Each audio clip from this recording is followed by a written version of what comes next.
Senate President Cheese Escudero says the Senate legal team is reviewing the proposed issuance of a subpoena to the Panel on Foreign Relations Resource Persons. In a media forum on Thursday, April 3, Escudero says he actually signed a subpoena summoning Prosecutor General Richard Fadullon and an unidentified Philippine Air Force general to the April 3 hearing on former President Rodrigo Duterte's arrest. He says he signed the document upon the request of Senator Amy Marcos, the chairperson of the Senate Committee on Foreign Relations. After the palace declined the invitation to the executive branch, Escudero says he decided to refer the matter to the Senate Legal Department instead of the Office of the Sergeant-at-Arms. According to Escudero, the review is meant to avert the possibility of a constitutional crisis in light of the cabinet members' invocation of the executive privilege.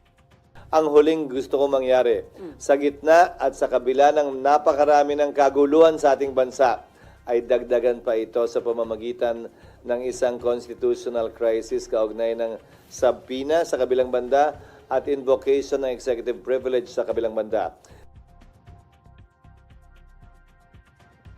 Meanwhile, Senator Bato de la Rosa believes the panel should issue a subpoena against all cabinet members who snubbed its April 3 hearing. Executive Secretary Lucas Bersamin earlier said that cabinet officials will not attend the April 3 hearing, citing executive privilege and the sub judice rule. But Senator Marcos found the justifications provided by Bersamin insufficient.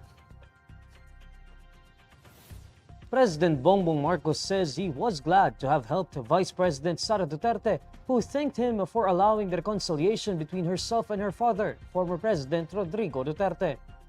The Vice President earlier thanked Marcos since she and her father are on better terms now amid the former President's detention at The Hague, Netherlands. Former President Duterte is currently jailed upon the order of the International Criminal Court over crimes against humanity charges. At a palace briefing on Thursday, April 3, Palace Press Officer Undersecretary Claire Castro says the President only had a short message after she relayed the Vice President's gratitude to Marcos. Pinaabot po natin to sa Pangulo. At ang sabi po niya, glad I could help. However, Castro says the credit should go to the elder Duterte himself, who is facing charges before the ICC due to his administration's drug war. Castro points out that Duterte is in The Hague thanks to his war against drugs and his complainants. Mas maganda po siguro kung magpasalamat muna si VP Sara sa kanyang ama mismo, kay dating Pangulong Duterte. Dahil kung siya man po ay nagkaroon ng pagkakataon at nagkaroon ng oras kasama ang kanyang ama, ay dahil ito sa kasong EJK. Kung hindi po naganap at hindi nagawa ang sinasabing mga aksyon patungkol sa war on drugs at walang nag-complain, hindi naman din po sila makakaroon ng pagkakataon na makapunta sa The Hague. The former president was arrested in Manila on March 11. He was flown on the same day to the International Criminal Court headquarters in The Hague in the Netherlands, where he is being held pending trial. Former President Duterte had his pre-trial hearing on March 14, while the ICC set his confirmation of charges hearing for September 23. Senator Bato de la Rosa wants to visit former President Rodrigo Duterte, who is currently detained in The Hague in the Netherlands. In an ambush interview on Thursday, April 3, De La Rosa says he will apply for a Schengen visa in order to visit Duterte. He says he's eyeing to apply for a visa before or after the May 2025 elections, regardless of whether or not he gets re-elected as a senator. Reporters also asked if De La Rosa was concerned about the possibility of being detained with Duterte. The senator dismisses the scenario by saying that he will go there in disguise so that arresting officers would not recognize him. Sige lang, pwede nila ako. Pagpunta ako doon sa Hague, mag-wig ako. Wig ako, pero hindi lang ako makilala doon. Akala mo isa lang wig ko. Oh. Pero pa akong afro dyan, tingnan nyo, pag mag-afro na ako, hindi sila ako makikilala. Kaya ako mag-apply ng Schengen visa.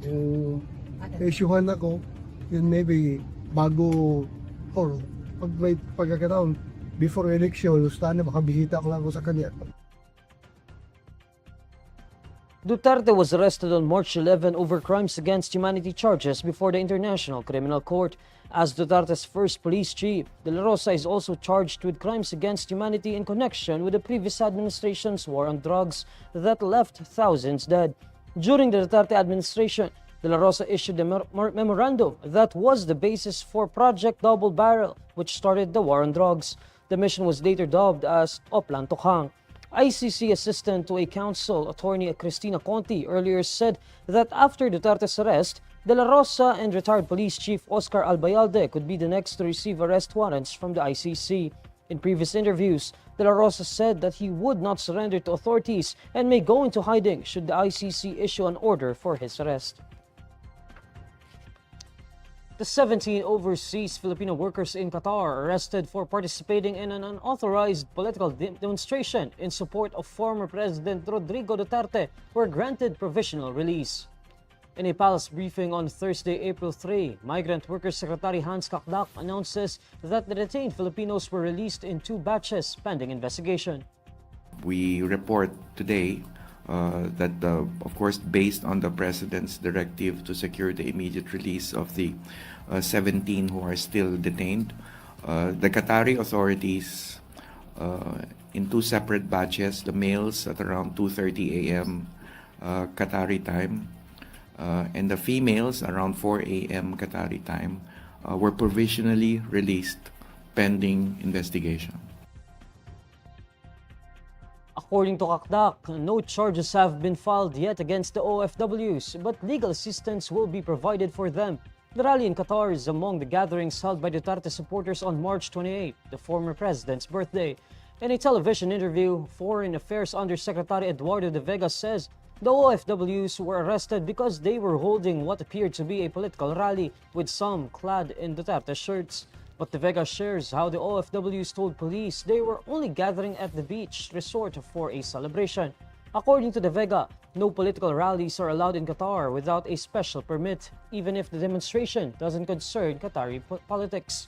Former President Duterte is currently detained at The Hague, Netherlands, over crimes against humanity charges before the International Criminal Court. Duterte had his pre-trial hearing on March 14, while the ICC set his confirmation of charges hearing for September 23. China says it destroyed an intelligence network supposedly set up by the Philippine Espionage Agency and arrested 3 spies from the country. Citing state broadcaster CCTV, Agence France Presse reports that Chinese authorities identified one of the suspected spies as a Philippine national. According to the report, he lived and worked in China long-term and had been found conducting espionage near military facilities. He was allegedly recruited by Philippine intelligence services to supposedly take advantage of his long-term residence in China to conduct espionage activities. The CCTV says he came close to military facilities multiple times and conducted close observation and secret photography. The state broadcaster adds that the 3 arrested individuals had been recruited by the same Philippine spies since 2021 and received regular payment for their work. They were allegedly also tasked with assisting the Philippine Spy Intelligence Agency and expanding its intelligence network in China.